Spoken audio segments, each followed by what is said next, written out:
Hello everyone and welcome back to my channel. Hope everyone is good and doing great. So as you all know कि हमने एक important series start की थी regarding junior assistant high court exam, ठीक है। तो उसके related हमने एक इम्पॉर्टेंट सीरीज स्टार्ट की थी, that is job related awareness. क्या? Job related awareness. तो इसमें हम क्या डिस्कस कर रहे थे? इसमें हम कोर्ट नॉलेज को डिस्कस कर रहे थे, या हम कह सकते हैं कोर्ट टर्म्स को हम डिस्कस कर रहे थे। तो इसके रिलेटेड हमने ऑलरेडी 3 पार्ट्स अपलोड किए हैं, जिसमें हमने ए के बारे में, ए टर्म्स के बारे में बात की। जितने भी ए पे कोड टर्म्स बनते हैं उनके बारे में हमने बात की, या फिर बी पे जितने भी टर्म्स बनेंगे उनके बारे में भी हमने बात की, या फिर सी पे जितने भी टर्म्स बनते हैं उनके बारे में भी हमने बात की। और this is the part fourth of this series. इस वीडियो में आज हम डी पे जितने भी टर्म्स बनेंगे तो उनके बारे में आज हम बात करने वाले हैं। तो वीडियो को शुरू करने से पहले अगर आप हमारे चैनल पर नए हैं तो चैनल को सब्सक्राइब कीजिए और साथ में बेल आइकन भी दबा दीजिए, ताकि जब भी हम कोई नया वीडियो अपलोड करेंगे उसकी नोटिफिकेशन आपको ऑन टाइम मिलेगी। तो चलिए आज का वीडियो स्टार्ट करते हैं। Term number first, that is day incarceration centre. तो बात करेंगे हम डे इनकसिलेशन सेंटर की। तो ये क्या होता है? देखिए, डे इनकासिलेशन सेंटर, तो सबसे पहले हम इनकासिलेशन सेंटर किसको हम कहते हैं? तो ये जो इनकासिलेशन सेंटर है इसको हम कहते हैं जेल, ठीक है। जेल को हम इनकासिलेशन सेंटर भी कहते हैं। तो अब डेफिनेशन पे आते हैं। डेफिनेशन में क्या कहा गया है? Day incarceration centre also called DIC. तो क्या है? डीआईसी। तो कभी कभार आपको एग्जाम में पूछा जाएगा what DIC stands for. At the time you have to write day incarceration centre. तो क्या होता है ये डे इनकासिलेशन सेंटर? तो ये एक तरह का कम्युनिटी बेस्ड प्रोग्राम होता है, ठीक है, that provides monitoring, supervision and service to the people who would otherwise be incarcerated, ठीक है।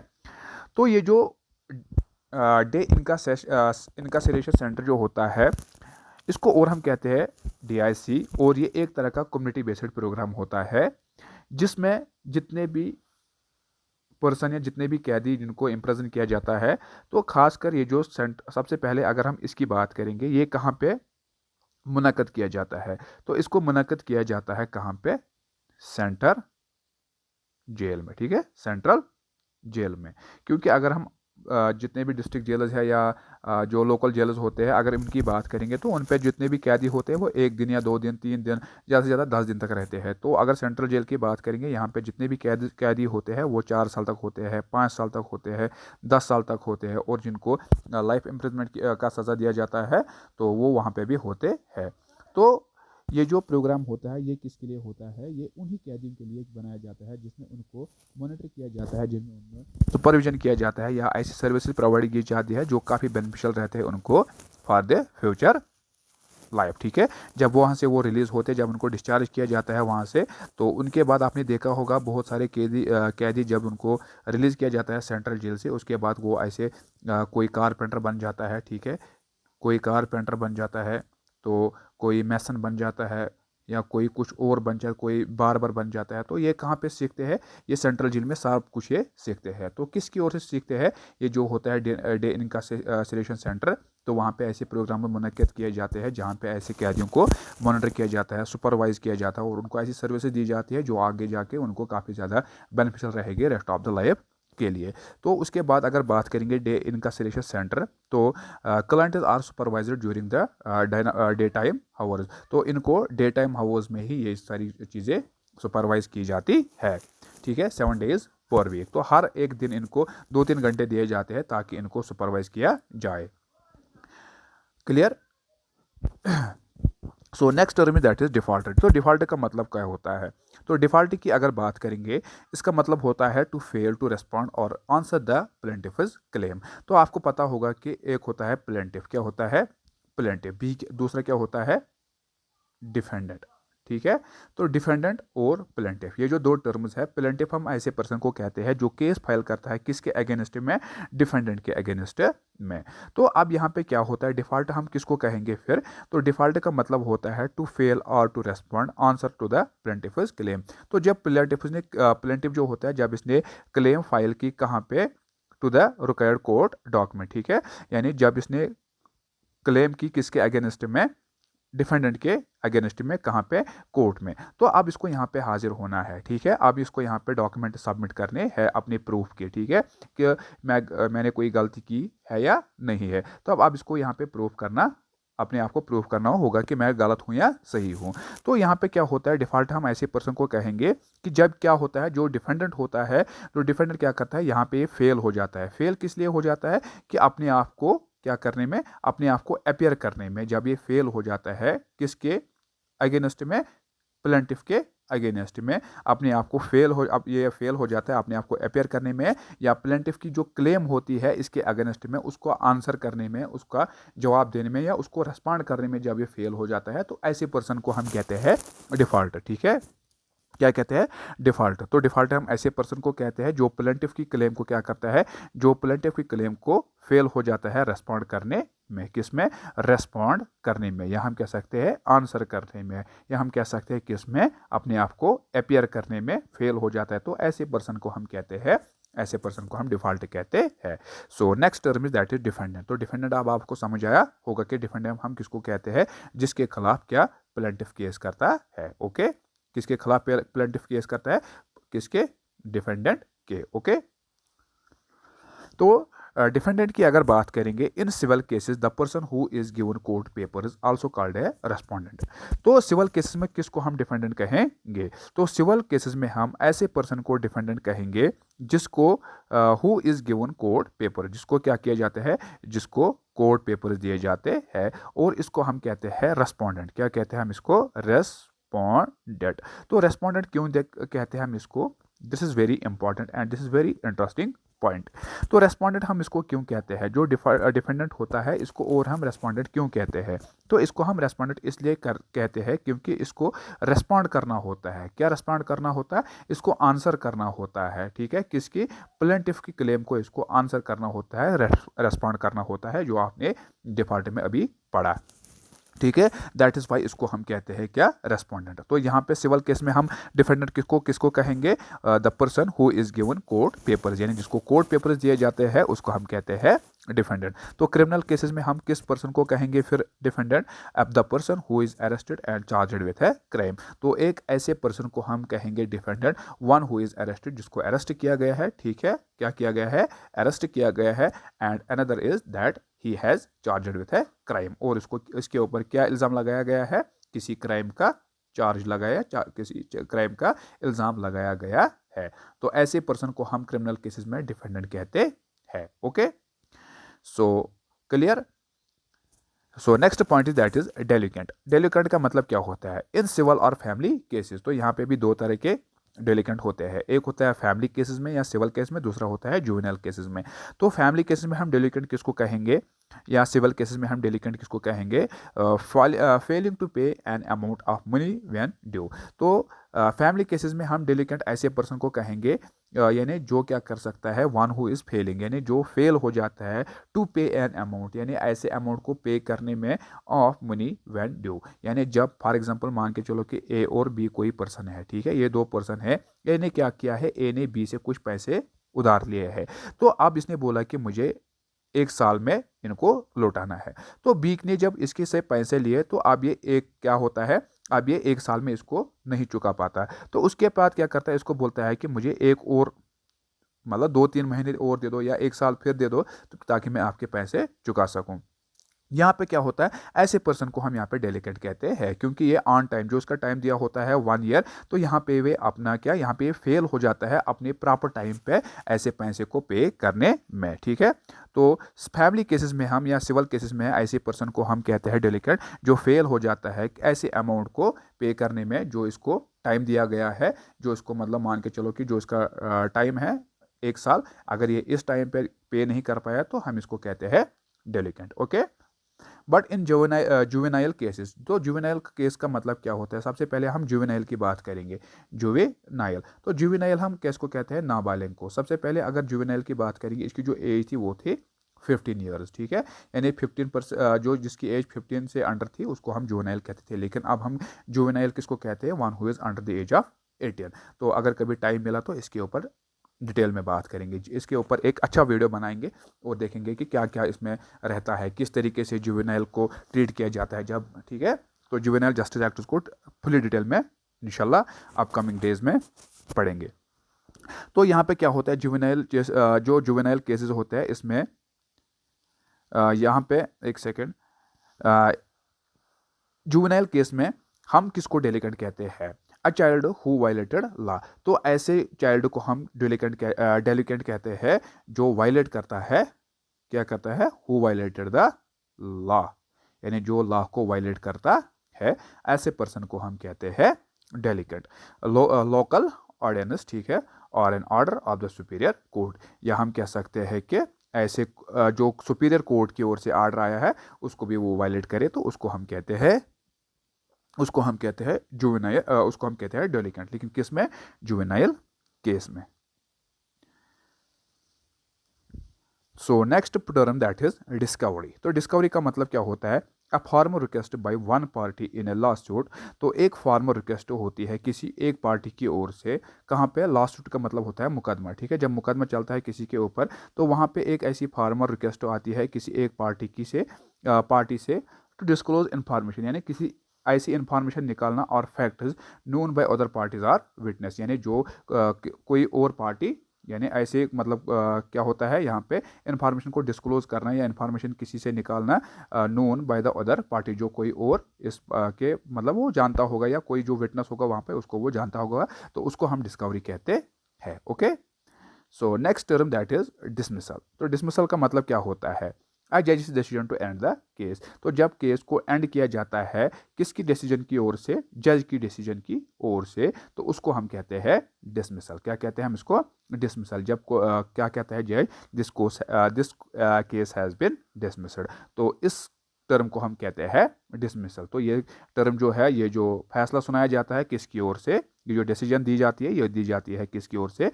जज की ओर से, तो ऐसे टर्म को हम कहेंगे dismissal.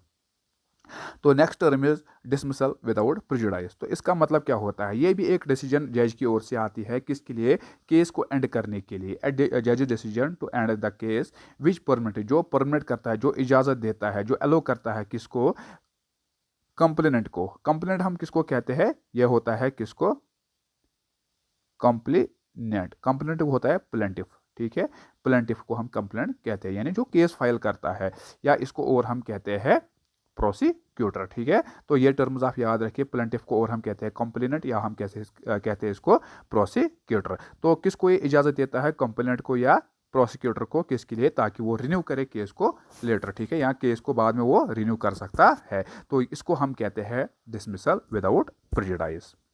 So next term that is dispose. Dispose का मतलब क्या होता है, एंड ए लीगल केस और ए जुडिशियल प्रोसीडिंग। तो जब जुडिशियल प्रोसीडिंग या किसी लीगल केस को एंड किया जाता है तो ऐसे टर्म को हम कहते हैं डिस्पोज, ठीक है। क्या कहते हैं हम इसको, dispose.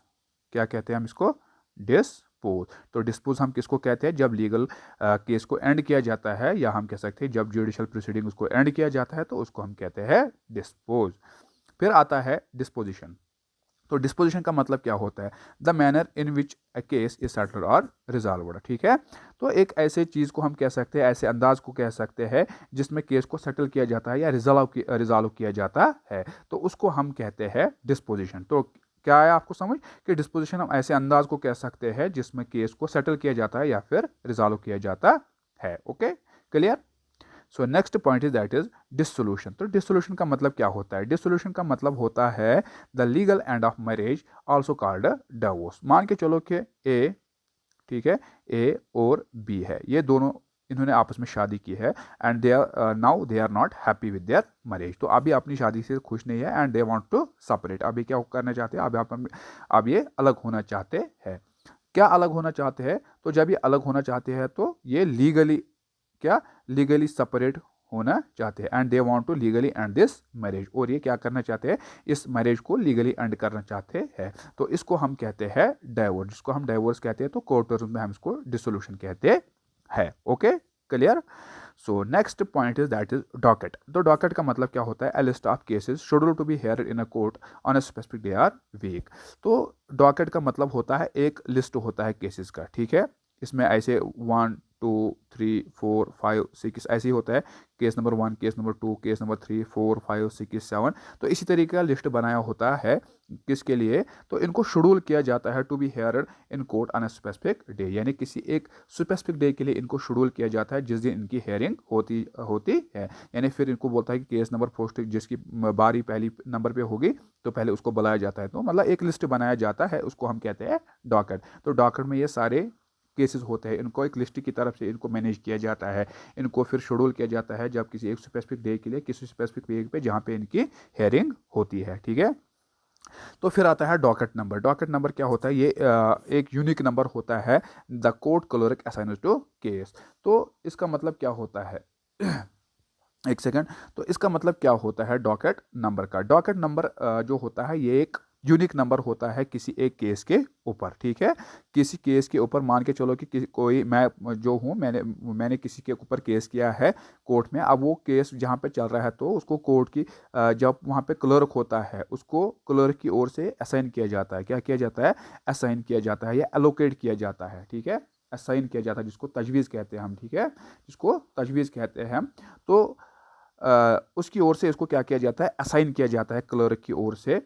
It must be used on all future papers filled in the court case. तो जितने भी इस केस में यानी जितने भी फ्यूचर पेपर इसमें बनेंगे ये सब पे होता है क्या, जो ये डॉकेट नंबर होता है, डॉकेट नंबर जो होता है ये सब पेपर पे बना होता है जितने भी इस केस या जितने भी इस फाइल में होंगे। ठीक है, तो each docket number start with 2 letter. तो हर एक जो डॉकेट नंबर होता है, ठीक है, ये 2 लेटर से बना होता है। That tell the type of case, जो हमें बताता है कि ये किस तरीके का केस है। फॉर एग्जांपल यहाँ पे मेंशन किया गया है, अगर किसी केस के ऊपर लिखा होगा, किसी केस फाइल पे ऊपर लिखा होगा CI, तो आपको पता होना चाहिए कि दिस इज क्रिमिनल